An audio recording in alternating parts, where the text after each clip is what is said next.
చదువుకున్నట్టు అనిపించింది, చాలా జాలీగా అనిపిస్తుంది. చదువును బాగా తీసుకుంటాడు. అదేదో ఇబ్బందిగా అనిపించి సోషల్ నెట్వర్క్లో ఇది బాగుంది కదా, ఇది తీసుకున్నాం, ఇది బాగున్నాయి కదా, అది అక్కడ పక్కన పెట్టేస్తూ ఉంటాం అన్నట్టు. దేనికైనా దాన్ని వాళ్ళు ఉన్నప్పుడు ఏదో ఒక 10 minutes నేను చూడొద్దు అని చెప్పదు, చూడొచ్చు, ఓకేనా?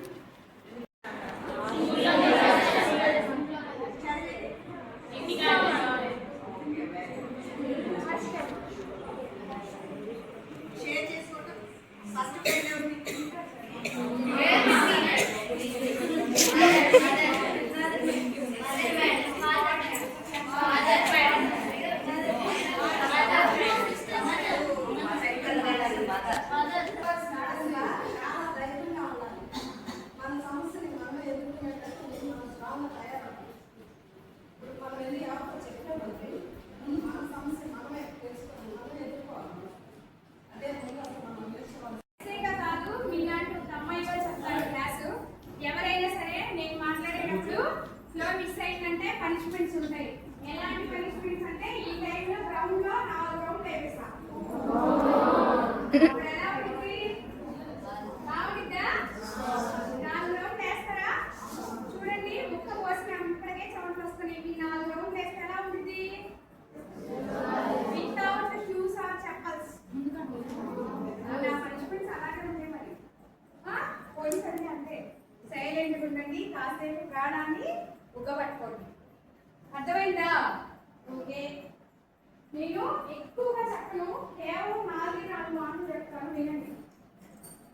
ప్రతి ఒక్కరు చెప్తున్నారు, ఆడపిల్లల ప్రవర్తన బాగుండాలి, డిసిప్లైన్గా ఉండాలి, బాగా చదువుకోవాలి, హెల్తీగా ఉండాలి, ఆరోగ్యాన్ని కాపాడుకోవాలి. అన్నీ ఉన్నాయా? అన్నీ ఉంటేనే స్టూడెంట్స్. వీటిలో ఏది లేకపోయినా వాళ్ళ స్టూడెంట్స్ కాదు. స్టూడెంట్ లైఫ్లోనే ఇవన్నీ ఉంటాయి. ఏమేమి ఉంటాయి స్టూడెంట్ లైఫ్లో? డిసిప్లైన్ ఉంటుంది. తోటి పిల్లల్ని కూడా చూసి చెడిపోయిన వాళ్ళు ఉంటారు, నేర్చుకునే వాళ్ళు ఉంటారు. అర్థమైందా? టైం సెన్స్ ఉంటుంది. ఏదైనా సరే స్టూడెంట్ లైఫ్ వరకే డిసిప్లైన్ అయినా, టైం సెన్స్ అయినా, లేకపోతే మీ హెల్త్ అయినా, లేకపోతే మీ ఆలోచన అయినా స్టాటిక్గా ఉండడానికి స్టూడెంట్ లైఫ్ వరకే మాక్సిమం మీకు పాజిటివిటీ ఉంటుంది. ఆ తర్వాత కొన్ని ఎమోషన్స్ తక్కువ ఉంటాయి. పెళ్ళి, పిల్లలు, జీవితం, ఉద్యోగం, ఏం చేయాలి, ఇవన్నీ వచ్చేస్తాయి లైఫ్లోకి. అప్పుడు మీరు ఏదైతే స్టూడెంట్ లైఫ్లో నేర్చుకున్నారో ఆ డిసిప్లైన్ ఉండదు, ఆ టైం సెన్స్ ఉండదు, ఆ కాన్ఫిడెన్స్ లెవెల్స్ ఉండవు, ఆ ఆలోచన తత్వం ఏది ఉండదు, అన్నీ మారిపోతాయి. కారణం ఏంటి చెప్పండి? ఇప్పుడు నేను చెప్పాను కదా, కారణం ఏంటి? ఎమోషన్స్ వస్తూ ఉంటాయి లైఫ్లోకి. బంధాలు అనేవి, బంధుత్వాలు అనేవి మనల్ని ఇలా కట్టేస్తాయి. ఇక్కడ భారతదేశంలో ఒక తత్వం ఉంది, ఆడపిల్లలు పిల్లల్ని పెంచాలి, పెళ్ళిళ్ళు చేసుకోవాలి, పిల్లల్ని పెంచాలి, వాళ్ళ కుటుంబాన్ని లీడ్ చేయాలి కదా, అవునా కదా? జెంట్స్గా ఆ తత్వం ఉందిద్దా? జస్ట్ వస్తారు, బాక్స్ తీసుకుంటారు, బయటకు పోతారు, వాళ్ళు సంపాదన చేస్తారు, వాళ్ళకుంటే బాధ్యతలు వాళ్ళకుంటాయి. బట్ ఆడపిల్ల కంటికి రెప్పలా కాపాడుకోవాలి పిల్లల్ని, అవునా? అవునా కదా? ఇప్పుడున్నంత ఫ్రీడమ్గా అప్పుడు ఉండగలుగుతారా మీరు? కాబట్టి ఎప్పటి జీవితాన్ని అప్పుడే సంతోషంగా హ్యాపీగా ఎంజాయ్ చేయాలి. ఈ స్టేజ్లో మీరు జీవితాన్ని నాశనం చేసుకున్నారనుకో, ఆ స్టేజ్కి వెళ్ళేసరికి చాలా నరకంగా కనపడింది జీవితం. ఎలా అంటే, అమ్మో నా తాటకి నేను బతకగలనా, కుటుంబాన్ని పిల్లల్ని పెంచగలనా, ఎవరి సపోర్ట్ లేకుండా ఒక ఒంటరి మహిళ బిడ్డల్ని పెంచడం అంటే ఎంత కష్టమో తెలుసా? ఆ తల్లి పడే నిందలతో పాటు ఆ బిడ్డలకు కూడా నిందలు వస్తాయని సమాజంలో భయంతో బతుకుతా ప్రతి క్షణం కంటి మీద గుంపు లేకుండా కష్టపడి నా బిడ్డల్ని పెంచాలి అనే తత్వంలో ఉంటారు. ఇక్కడ సింగిల్ పేరెంట్స్ ఉన్నోళ్ళు ఎక్కువ మంది ఉంటారు, అందుకనే మీరు గురుకులానికి వస్తారు. మ్యాక్సిమం చదువుకున్న వాళ్ళు కూడా ఎక్కువ మంది ఉంటారు. చదువుకున్న వాళ్ళు వస్తారు, సింగిల్ పేరెంట్ వాళ్ళు వస్తారు, అందరూ వస్తారు, అవునా? కానీ మీరు ఇక్కడ హాస్టల్లో హ్యాపీగా వాళ్ళు పెడుతున్నారు, మీరు తింటున్నారు, హ్యాపీగా ఒక టీచర్ లెసన్ పెడుతున్నారు, నోట్ చేసుకుంటున్నారు, వెళ్ళిపోతున్నారు, అవునా?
ఎంతమంది దాన్ని సద్వినియోగం చేసుకుంటున్నారు?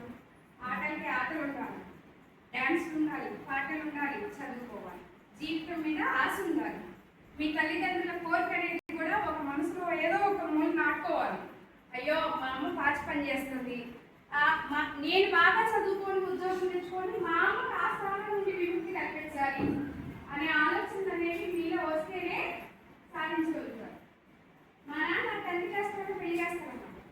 మేమేం అంటే అప్పుడు ఆలోచనలు అంటే 10th అయితే పెళ్లి చేశాక పంపించేద్దాం. మా బాబాయ్ ఆడపిల్ల చిన్నది చదివిద్ది, బాగా స్కూల్ ఫస్ట్ వచ్చింది కదా అని చెప్పి చదివించాడు. చదివించిన దానికి మా నాన్న ఏదైతే అన్నాడో ఆడపిల్ల అప్పటికి ఎందుకు లేరా అని మా నాన్న అన్నాడంటే మా నాన్న అప్పుడున్న పరిస్థితుల్లో ఆడపిల్లల్ని చాలా తక్కువగా చూసే రోజులు. ఇప్పుడు 2009 ఆ టైంలో ఇంత నాలెడ్జ్ లేదు. ఆడపిల్లల్ని బాగా చదివిస్తే ఉద్యోగాలు తెచ్చుకుంటారు ఇలాంటివేం లేవు.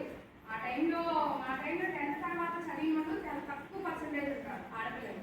మేడం మీ క్లాస్ ఎంతమంది ఉంటారు ఉమెన్ స్టూడెంట్స్? ఇప్పుడు మీరు 100 మంది ఉన్నారు. అప్పట్లో 10 మంది, 5 మంది, 20 మంది అలాగే ఉండేవారు. మా క్లాస్లో ఒక 10 మంది అంతే. 30 మంది అబ్బాయిలు చదువుతుంటే 10 మంది ఆడపిల్లలు చదివేవారు. ఆ స్థాయి నుండి ఈ స్థాయికి ఆడపిల్లలు చదువు అనేది డెవలప్ అయ్యింది కదా. మరి ఎందుకు డెవలప్ అవుతుంది? హిస్టరీ చేసాలైతే ఇలా డెవలప్ అయ్యేదా? ఎంతో మంది ఆడవాళ్ళు తెచ్చుకున్న స్వాతంత్రం ఈరోజు మీరు కాపాడాలి. పూర్వకాలం నుండి సినిమాలు చూస్తూనే ఉంటారు, ముసుకేసుకోవడం, లోపలికి వచ్చడం. ఆ స్థానం నుండి ఈ రోజున ఆకాశంలో ఎగరడం, అమ్మేటి అంతరిక్షంలో వెళ్ళింది. అక్కడ కూడా ఒక ఉమెన్ పోగలుగుతున్నారంటే అది ఎంతో మంది ఆడవాళ్ళు పోరాట కఠిమ. అర్థమైందా? సావిత్రి ఆమె పేరేంటి? ఏంటి ఆమె స్టోరీ?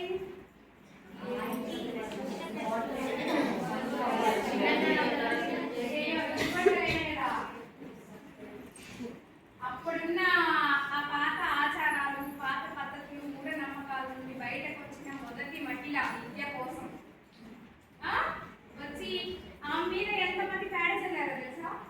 ఎంతమంది దుర్మార్గంగా మాట్లాడి హింసించి వేధించారో తెలుసా? అలాంటి రోజు నుండి ఈ రోజు నా స్థానం దాకా మేము రాగలిగామంటే మన వెనుకున్న వాళ్ళు పోరాడి మనకు తెచ్చిన స్వాతంత్రం. దేశానికి కొంతమంది స్వాతంత్రం తెచ్చారు, అది వేరే విషయం. ఆడవాళ్ళకి స్వాతంత్రం రావడానికి ఎన్ని కారణాలు ఉన్నాయి భారతదేశం? అదేవో తాగి అవునా? అంత ఒక ముసుగేసి మూలం కూర్చోబెట్టే రోజుల దగ్గర నుండి ఆకాశంలో ఎగిరే స్థాయికి వచ్చినప్పుడు మనకి కొన్ని రూల్స్ ఉంటాయి కదా. ఆ స్వాతంత్రాన్ని కాపాడుకోవాలి కదా, బాగా చదువుకోవాలి. అర్థమైందా? మీ తల్లిదండ్రుల గౌరవాన్ని నిలబెట్టి వాళ్ళకి వాళ్ళ స్థానం నుండి ఏదైతే కష్టం పడుతున్నారో ఆ కష్టం నుండి వాళ్ళని బయటకు తీసుకొచ్చే బాధ్యత కూడా మీదే. లైఫ్ వరకే డిసిప్లిన్ అయినా, టైం సెన్స్ అయినా, లేకపోతే మీ హెల్త్ అయినా, లేకపోతే మీ ఆలోచన అయినా స్టాటిక్గా ఉండటానికి స్టూడెంట్ లైఫ్ వరకే మ్యాక్సిమం మీకు పాజిటివిటీ ఉంటుంది. ఆ తర్వాత కొన్ని ఎమోషన్స్ తగులుకుంటాయి. పెళ్ళి, పిల్లలు, జీవితం, ఉద్యోగం, ఏం చెయ్యాలి, ఇవన్నీ వచ్చేస్తాయి లైఫ్లోకి. అప్పుడు మీరు ఏదైతే స్టూడెంట్ లైఫ్లో నేర్చుకున్నారో ఆ డిసిప్లిన్ ఉండదు, ఆ టైం సెన్స్ ఉండదు, ఆ కాన్ఫిడెన్స్ లెవెల్స్ ఉండవు, ఆ ఆలోచన తత్వం ఏది ఉండదు, అన్నీ మారిపోతాయి. కారణం ఏంటి చెప్పండి? ఇప్పుడు నేను చెప్పా కదా, కారణం ఏంటి? ఎమోషన్స్ వస్తూ ఉంటాయి లైఫ్లోకి. బంధాలు అనేవి, బంధుత్వాలు అనేవి మనల్ని ఇలా కట్టేస్తాయి. ఇక్కడ భారతదేశంలో ఒక తత్వం ఉంది. పిల్లల్ని పెంచాలి, పెళ్ళిళ్ళు చేసుకోవాలి, పిల్లల్ని పెంచాలి, వాళ్ళ ఒక కుటుంబాన్ని లీడ్ చేయాలి కదా. అవునా కదా? జెంట్స్కి ఆ తత్వం ఉండిద్దా? జస్ట్ వస్తారు, బాక్స్ తీసుకుంటారు, బయటకు పోతారు, వాళ్ళ సంపాదన వాళ్ళు చేస్తారు, వాళ్ళకుంటే బాధ్యతలు వాళ్ళకుంటాయి. బట్ ఆడపిల్ల కంటికి రెప్పలా కాపాడుకోవాలి పిల్లల్ని. అవునా? అవునా కదా? ఇప్పుడున్నంత ఫ్రీడంగా అప్పుడు ఉండగలుగుతారా మీరు?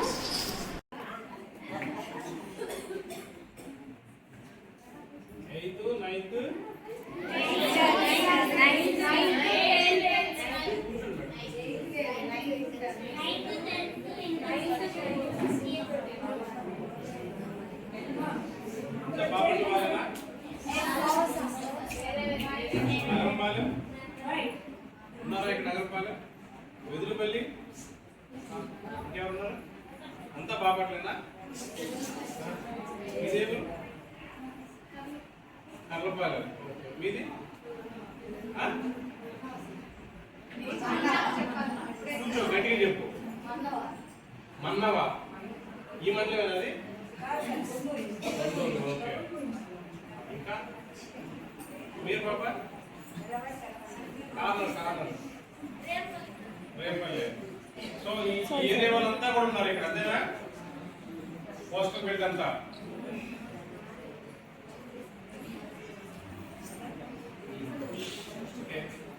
ఇవాళ ఎక్కువగా మీరు ఇక్కడే మీరు కనబడుతూ ఉంటే రేపు సొసైటీలోకి వచ్చిన తర్వాత రకరకాల దుర్నాలు ఫోటోలు పడతారు. మిమ్మల్ని మీ క్లాస్ టీచర్స్ ఎప్పుడైనా మిమ్మల్ని క్లాస్ లో నుంచి ఒకసారి నిలబడి సమాధానం చెప్పమంటారంటే ఒక 2-3 రీజన్స్ ఉంటాయి. ఒకటి ఏంటంటే మీరు వాళ్ళు చెప్తున్న సబ్జెక్ట్ ని ఎంతవరకు వింటున్నారు అనేది ఒకటి. సెకండ్ థింగ్, నేను నిలబడి ఒక విషయానికి పదే పదే పదే మాట్లాడడం నీకు అలవాటు అవుతుందో, ఒకటి ఆ సబ్జెక్ట్ మీద నీకు పట్టు ఉంటుంది, లేదా రెండు నేను మీలో లీడర్షిప్ క్వాలిటీస్ డెవలప్ చేయడానికి వాళ్ళు చేసే ప్రయత్నం అది. అర్థమవుతుందా? సో మీలో ఒకరిని పైకి లేపి ఒక క్వశ్చన్ ఆన్సర్ వేస్తే, అరే ఆ అమ్మాయినే లేపాలా, నెక్స్ట్ టైం నేను చెప్పాలి ఏదైనా ఒక టాపిక్ అడిగితే అని మిగతా వాళ్ళు పోటీ తత్వాన్ని పెంచడం కోసం చేస్తారు. ఎందుకు నన్ను కాదు అని చెప్పేసి ఉంటారు. ఇంకోసారి అలా ఉండకూడదు. ఓకేనా? Okay sir. సరే, ఇంకో పేరు అడుగుతారు, లేస్తారా? అదే ఇప్పుడు మీరు ఫస్ట్ ఇయర్ లో టీతో స్టార్ట్ అయ్యే ఉన్నారు.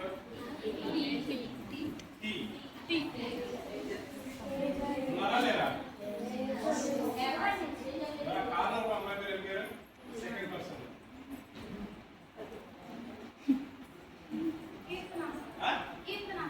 టీ కాదు. ఓకే, కూర్చోండి. టీతో ఎవరు లేరా 10th క్లాస్ లో? ఓకే. లాస్ట్ ఇయర్ విన్నావా సార్ వాళ్ళు చెప్పినప్పుడు?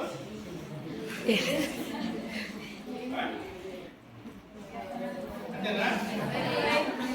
నా కూతురు పేరు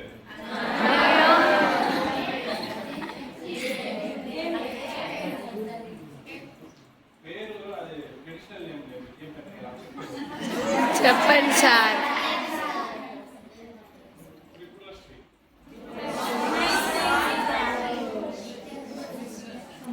త్రిపుర మూవీ.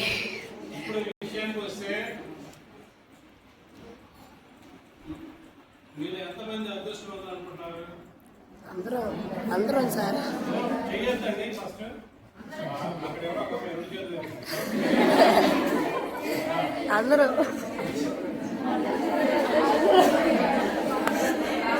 సార్. ఇందాక ఎవరైతే చేతులు ఎత్తదో వాళ్ళు చేతులు ఎత్తండి. ఇప్పుడు ఎవరు ఎత్తలేదో వాళ్ళు ఇప్పుడు ఎత్తండి. ఓకే.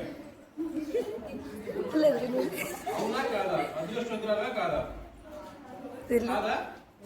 కాదు. Very good. ఇంకా ఎందుకు కాదు ఇప్పుడు రీజన్ చెప్పు. దీపిక చెప్పు. గుడ్. లేస్తుంది ఇంకా గుర్తుపడండి. ఎందుకు కాదు? సైలెంట్ గా వినాలి. ఎందుకు కాదు? నాన్నగారు అమ్మ అత్తయ్య లేదు. నానమ్మ అమ్మమ్మ ఇంతమంది నీకేం కాదు.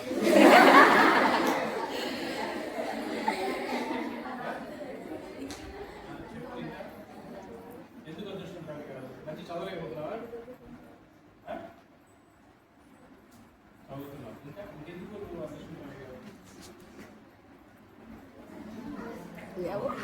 సో సో ఏదైనా ఒక విషయం గురించి మనం డెప్త్గా ఆలోచించేంత అవసరం మనకి ఇంకా రాలేదు కాబట్టి మన అదృష్టవంతుల కాదా అనేది మనకు ఒక అవగాహన లేదు. సో ఒక చిన్న ఎగ్జాంపుల్ చెప్పి నేను చెప్పాలనుకునే విషయాన్ని ఒక 5 minutes ముగించేసి వెళ్ళిపోతాను. మళ్ళీ మీ నెక్స్ట్ టైం కూడా అవుతుంది కదా. ఎంత మిఠాయి? సో ఇక్కడ మీరు 150 ఉన్నారా? 100 కంపేర్ చేసుకుంటే మన అదృష్టవంతులం కదా. మీరు గమనిస్తే చెరువు కట్ట మీద ఈ ఏరియాలో సముద్రంకి కాలువ కట్ట ఉంటుంది. ఆ కాలువ కట్ట మీద రోడ్ సైడ్స్ పట్ల కప్పుకొని కొన్ని హౌసెస్ కట్టుకో ఉంటారు. వాళ్ళతో కంపేర్ చేసుకుంటే మనం అదృష్టవంతులం కదా. దానిలో పడితే బాబు నీ వాయిస్ వేరే. మనకి హాస్టల్లో పొద్దున్నే 7 రోజులు 7 రకాల టిఫిన్లు పెడుతున్నారు. కరెక్టా? దొరక చాలా మంది ఉంటున్నారు. మన అదృష్టవంతులం కదా. అదృష్టవంత మీరు ఎప్పుడన్నా రాత్రి పూట ఒకసారి అట్లా రోడ్డు మీదకి వెళ్ళి చూడండి. కొంతమంది షాప్స్ బయట పడుకొని నిద్రపోతూ ఉంటారు. తెలుస్తా. వాళ్ళ అదృష్టవంతులా మనమా? మనమే సార్. ఓకే. కొంతమంది కళ్ళు కనిపించవు. మనం సొసైటీ చూడగలుగుతున్నామా? Yes sir. మనకి అదృష్టవంతులేనా? ఎస్. ఏం కాదు. సో ఇక్కడ ఏంటంటే ఈ సొసైటీలో మనము ఏం పొందగలుగుతున్నామో ఎవ్వరూ గమనించాం. ఏం కోల్పోతున్నాం అనేది మాత్రమే చూస్తాం. అక్కడే మనం ఓడిపోతున్నాం, అక్కడే మనం బాధపడుతున్నాం, అక్కడే నిరాశ చెందుతున్నాం, అక్కడే మనలో బాధను పెంచుకుంటున్నాం. కాబట్టి ప్రతి ఒక్కరూ నీకు లేని దాని గురించి ఆలోచించకుండా నీకు ఉన్నదాంతో సాటిస్ఫై అయ్యి మీ అమ్మా నాన్న వాళ్ళు ఇక్కడ మిమ్మల్ని ఎందుకు పంపించారనేది మీరు గుర్తించి చదవండి. ఓకేనా? Okay sir. ఇప్పుడు మా పాయింట్ వస్తే పోలీస్ పాయింట్ ఆఫ్ వ్యూలో లేడీస్కి సంబంధించి, పిల్లలకు సంబంధించి, అంటే లేడీస్ జెంట్స్ ఇద్దరికి సంబంధించి కూడా స్టేట్ గవర్నమెంట్ అలాగే పోలీస్ వ్యవస్థ చాలా జాగ్రత్తలు తీసుకుంటుంది. ఆ జాగ్రత్తలో భాగంగా కొన్ని విషయాలు పబ్లిక్కి అవగాహన ఉండవు కాబట్టి పోలీస్ వ్యవస్థని మిమ్మల్ని మీతో ఇంటరాక్ట్ అవుతూ ఆ విషయాల్ని తెలియచేస్తూ వస్తున్నారు. అందులో భాగంగా మహిళలు మరియు చిన్నపిల్లల బాలికల అవగాహన సదస్సులు అని చెప్పనేసి చాలా, అట్లాగే పోలీస్ భద్రతకు సంబంధించి శక్తి యాప్ అని చెప్పనేసి ఒకటి డెవలప్ చేసి మన సొసైటీకి పోలీస్ వ్యవస్థ అందించడం కూడా జరిగింది. ఏంటంటే ఎమర్జెన్సీ టైంలో ఉన్నప్పుడు ఎవరైనా ఈ అప్లికేషన్ని ఉపయోగించుకోవచ్చు. మీరు చాలా చోట్ల యూట్యూబ్లో చూసుంటారు, చాలా చోట్ల మీ ఇంట్లో టీవీలో చూసుంటారు. కొన్ని క్రైమ్స్ జరిగినప్పుడు ఎందుకు ఇలా ఉపయోగించుకోవట్లేదు పబ్లిక్ అనేది మీరు చూసుంటారు. సో కాబట్టి మీరంతా కూడా మీరు మొబైల్స్ ఉండకపోవచ్చు, మీరు మీ ఇళ్ళకి వెళ్ళినప్పుడు ఖచ్చితంగా మీ పేరెంట్స్ చేత ఈ SOS అప్లికేషన్ని డౌన్లోడ్ చేయించండి. ఎమర్జెన్సీ టైంలో ఎమర్జెన్సీ టైంలో ఖచ్చితంగా అప్లికేషన్ ఉపయోగించుకోమని చెప్పండి. ఈ అప్లికేషన్ సంబంధించి మీకు టైం ఉంది 112 డయల్ చేయొచ్చు. మీకు టైం లేదు, ఆ అప్లికేషన్ ఓపెన్ చేసి ఆ SOS అనే బటన్ నొక్కితే చాలు పోలీసులకు అలర్ట్ వస్తుంది. మీకు అంతా కూడా టైం లేదు, మీరు రిస్క్లో ఉన్నారు, మీ చేతిలో ఉన్న మొబైల్ 3 times ఇలా అంటే అలర్ట్ వచ్చింది. శక్తి. సో ఖచ్చితంగా మీరు ప్రయోగం చేసుకుని విజయవాడ వెళ్ళాను, నెట్ వస్తూ నెల్లూరుకి కావాలకి మధ్యలో నాకు కాల్ పాడారు.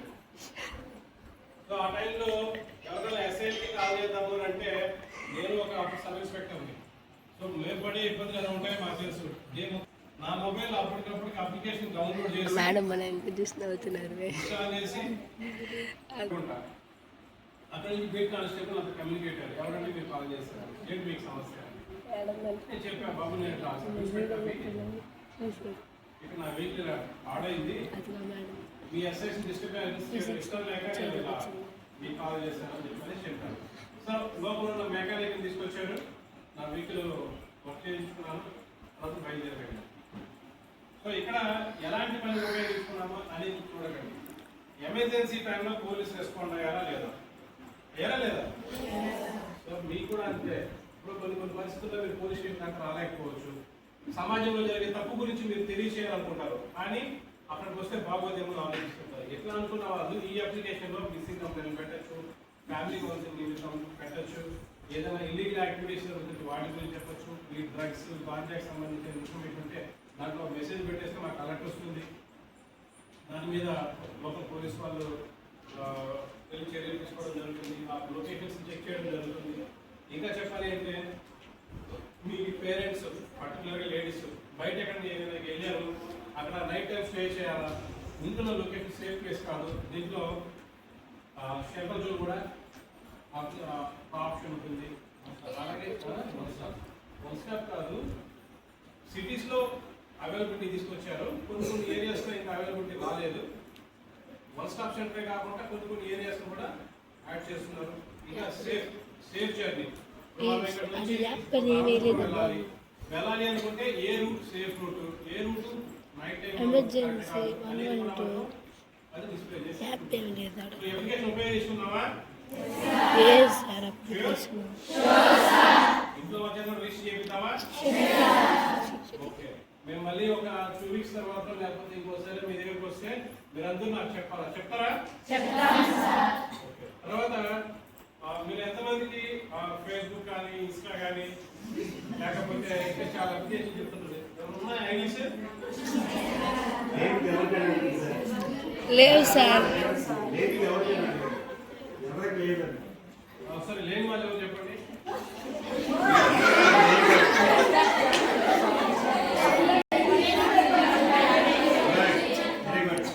లేదు.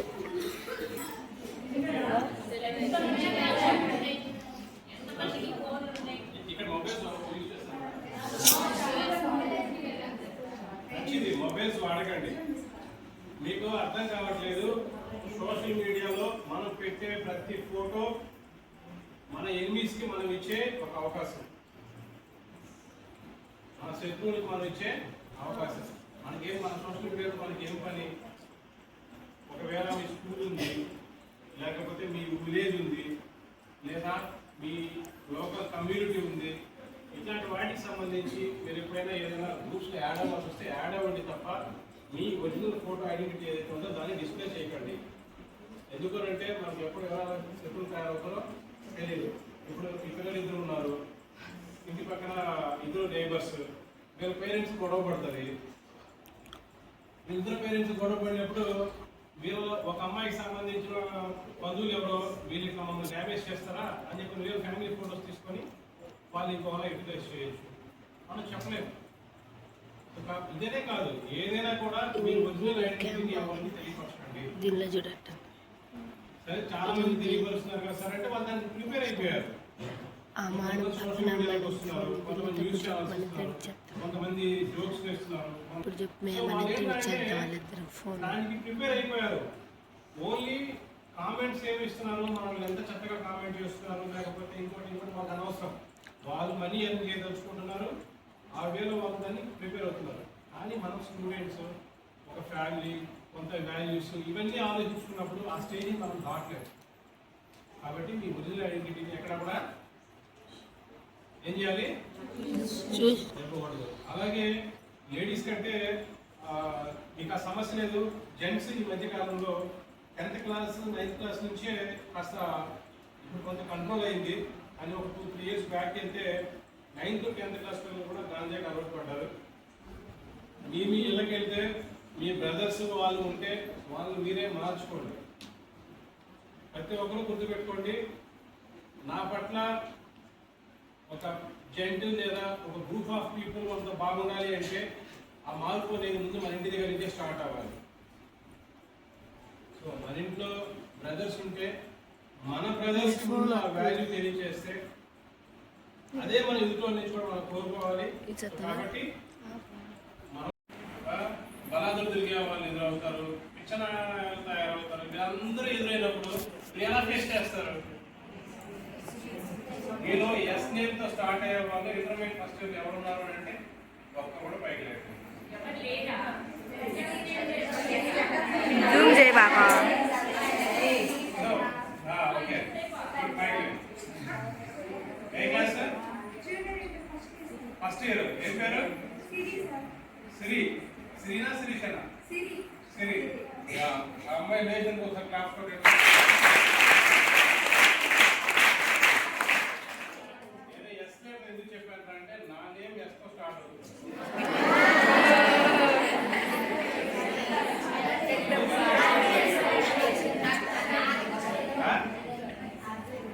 సో ఎప్పుడైనా కూడా మీ క్లాస్లో మీ టీచర్స్ ఎప్పుడైనా మిమ్మల్ని ఎప్పుడన్నా ఒక సబ్జెక్ట్ గురించి అడుగుతున్నారు అని అంటే లేదు ఏదైనా ఒక విషయం గురించి మాట్లాడమంటారంటే అందులో 2 విషయాలు పక్కాగా ఉంటాయి.